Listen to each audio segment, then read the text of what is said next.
Munnar vibes ഇന്നെത്തിയിരിക്കുന്നത് അത്തിയുടെ വിശേഷങ്ങളുമായാണ്. നിങ്ങൾ ആദ്യമായിട്ടാണ് എൻ്റെ വീഡിയോസ് കാണുന്നതെങ്കിൽ എൻ്റെ ചാനൽ സപ്പോർട്ട് ചെയ്യാൻ മറക്കല്ലേ. ഒരുപാട് സവിശേഷതകളുണ്ട് അത്തിക്ക്. മൊറേസി സസ്യകുടുംബത്തിലെ ഒരു വൃക്ഷമാണ് ഫിക്കസ് റെസിമോസ എന്ന ശാസ്ത്രീയ നാമത്തിൽ അറിയപ്പെടുന്ന അത്തി. ഫിഗ് എന്നാണ് അത്തിയുടെ ഇംഗ്ലീഷ് പേര്. അത്തിപ്പഴത്തിന് വളരെയധികം സവിശേഷതകളുണ്ട്. കാതലില്ലാത്ത ബഹുശാഖിയായ ഈ വൃക്ഷം 10 മീറ്റർ വരെ ഉയരത്തിൽ വളരും. ഫലവൃക്ഷമായും അലങ്കാരവൃക്ഷമായും വളർത്തുന്നു. ഇലകളുടെ മുകൾ ഭാഗം കടും പച്ചനിറവും അടിവശം ഇളം പച്ചനിറവുമാണ്. ഇലകൾക്ക് 10 മുതൽ 20 സെൻറ്റിമീറ്റർ വരെ നീളമുണ്ട്. ഇതിൻ്റെ ജന്മദേശം ഏഷ്യയാണ്. അനുകൂല സാഹചര്യങ്ങളിൽ 10 ഡിഗ്രി മുതൽ 20 ഡിഗ്രി വരെ ശൈത്യം നേരിടാൻ ഇവയ്ക്ക് കഴിവുണ്ട്. നിങ്ങൾ അത്തിപ്പഴം കഴിച്ചിട്ടുണ്ടോ? ഉണക്കിയ അത്തിപ്പഴം നിരവധി ആരോഗ്യ ഗുണങ്ങളുള്ള ഒന്നാണ്. ഇത് ആൻറ്റി ഓക്സിഡൻറ്റുകളുടെ നല്ലൊരു സ്രോതസ്സാണ്. ഒമേഗ 6 ഫാറ്റി ആസിഡുകളും ഫൈബറും ഇതിലുണ്ട്.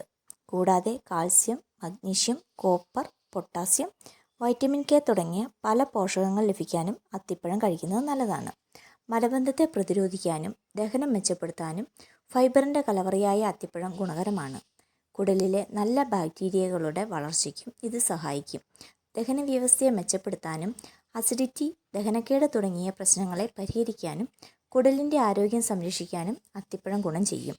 മഗ്നീഷ്യം, ഇരുമ്പ് തുടങ്ങിയവ അത്തിപ്പഴത്തിൽ അടങ്ങിയിരിക്കുന്നതിനാൽ ഇത് ശരീരത്തിന് വേണ്ട ഊർജം പ്രദാനം ചെയ്യും. അതിനൊപ്പം വിശപ്പ് കുറയ്ക്കാനും സഹായിക്കും.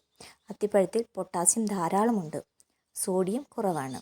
അതിനാൽ ഇവ രക്തസമ്മർദ്ദം കുറയ്ക്കാനും നല്ലതാണ്.